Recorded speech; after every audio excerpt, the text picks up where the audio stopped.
अस्सलाम वालेकुम दोस्तों, आज मैं आपके लिए बहुत ही बेहतरीन रेसिपी लेकर आई हूँ कोफ्ते बनाने की। अगर आपको कोफ्ते बनाना मुश्किल लगता है या फिर आप जब भी कोफ्ते बनाते हैं कोफ्ते टूट जाते हैं, क्रैक आ जाते हैं या फिर कोफ्ते बहुत ही ज़्यादा हार्ड हो जाते हैं, शोरबा जायकेदार नहीं बनता है, तो आज इन सारी प्रॉब्लम्स का हल आप लोगों के लिए लेकर आई हूँ। यकीन मानिए इतना लजीज, इतना बेहतरीन सालन बनेगा और कोफ्ते भी एकदम मक्खन की तरह मुलायम बनेंगे।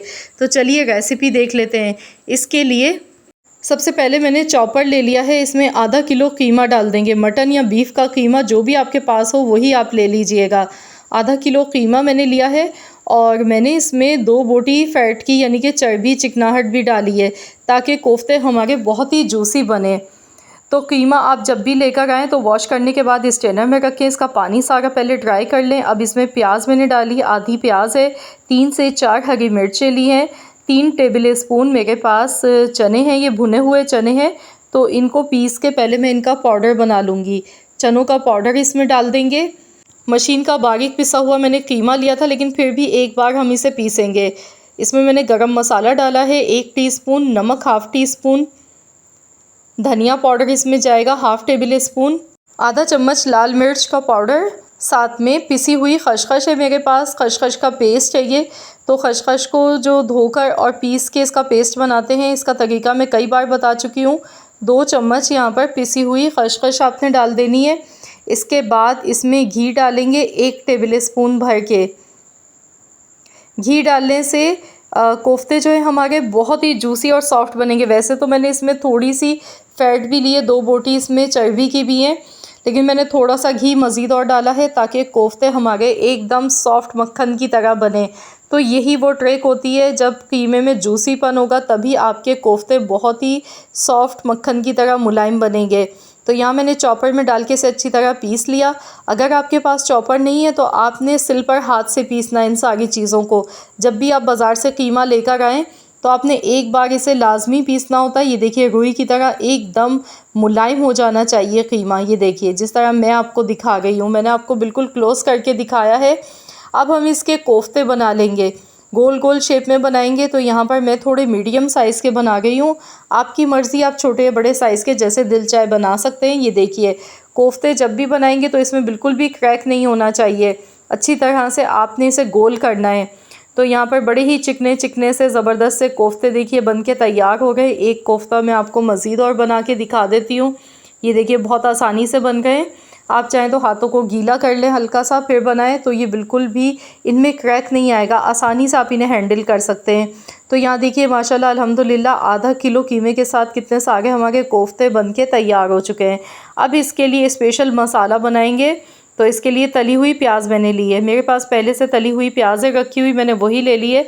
अगर आपके पास नहीं है तो आपने 2 मीडियम साइज़ की प्याज लेनी है। फ्राई करने के बाद गोल्डन कलर आने के बाद आपने मिक्सी के जार में डाल 3/4 कप इसमें दही शामिल कर देंगे और एक दरमियाने साइज़ का मैंने टमाटर लिया है। दही और टमाटर हम दोनों डालेंगे। लहसुन अदरक का पेस्ट इसमें जाएगा 1 टेबल स्पून। हरी मिर्चें डाल दी हैं मैंने 5 अदद। लाल मिर्च का पाउडर इसमें जाएगा 1 टीस्पून। हल्दी हाफ़ टी स्पून। धनिया पाउडर इसमें ज़्यादा जाएगा 1 टेबल स्पून और आधा चम्मच, 1.5 टेबल स्पून टोटल इसमें धनिया पाउडर गया है। पिसा हुआ ज़ीरा इसमें डाला है 1 टीस्पून। नमक हस्ब ज़रूरत। अब इन सारी चीज़ों को अच्छी तरह से पीस लेंगे। धनिए का इस्तेमाल आपने थोड़ा ज़्यादा ही करना है इसमें, और कोशिश कीजिएगा कि घर का पिसा हुआ धनिया इस्तेमाल करें। बाज़ार का जो पिसा हुआ धनिया हम इस्तेमाल करते हैं उससे सालन की जो रंगत होती है वो बहुत डार्क हो जाती है, कलर भी अच्छा नहीं आता, ना खुशबू आती है। घर का पिसा हुआ इस्तेमाल करें, बेहतरीन रहता है। अब साबुत खड़े गरम मसाले ऑयल में डालेंगे, जिसमें मैंने हरी इलायची ली है 4 अदद, 1 जावित्री का फूल है, काली मिर्च के दाने, बड़ी इलायची, दालचीनी का टुकड़ा और 2-3 लौंगे थी। तो ये सारे मसाले डालने के बाद ऑयल में जो मसाला हमने पीस के रखा था ये मसाला डाल देंगे। तो यहाँ मिक्सी के जार में जो लगा रह गया था मसाला, इसमें मैंने आधा कप पानी शामिल करके ये भी इसमें ऐड कर दिया है। अब मसालों को अच्छी तरह से आपने पकाना है कि मसालों में जो कच्चापन है वो इसका दूर हो जाए। खूब अच्छी तरह से मसालों को पका लेते हैं। मैं यहाँ इसे कवर कर देती हूँ 10 मिनट के लिए। तो देखिए इसमें छींटे निकल गए थे तो मैंने ढक्कन लगा दिया, वरना किचन हमारा मैसी हो जाता। तो यहाँ पर आप देख सकते हैं 10 मिनट के बाद इसका जो ऑयल है वो अलग से सेपरेट हो गया है और मसाला अच्छी तरह से पकने लगा है।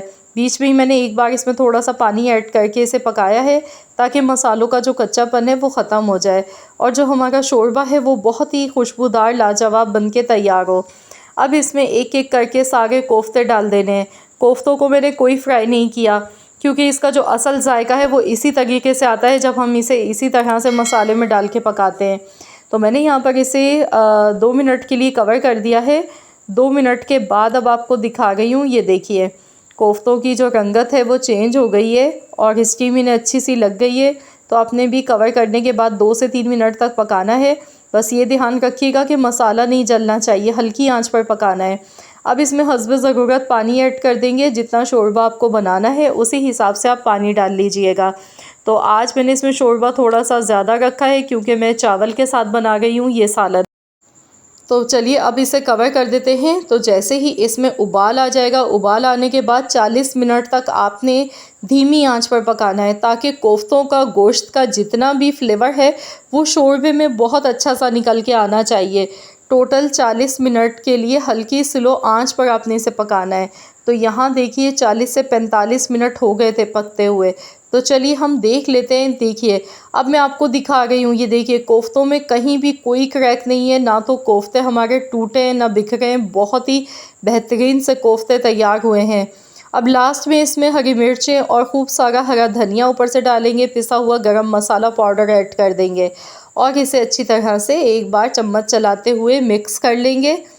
तो लीजिए जनाब, गर्मा गर्म शानदार बहुत ही लाजवाब सा कोफ्ते का ये सालन बनके बिल्कुल तैयार हो चुका है, जो कि खाने में बना है बड़ा ही लाजवाब। आप इसे सादा चावल के साथ खाएं, चपाती के साथ, नान पराठों के साथ, जैसे दिल चाहे सर्व करें। बहुत ही आला रेसिपी है।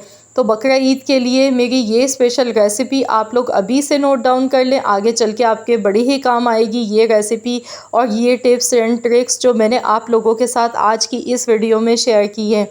मैं उम्मीद करती हूँ कि इंशाअल्लाह ताला मेरी ये रेसिपी आपको पसंद आएगी। रेसिपी अच्छी लगी है तो वीडियो को लाइक कर दें, शेयर कर दें।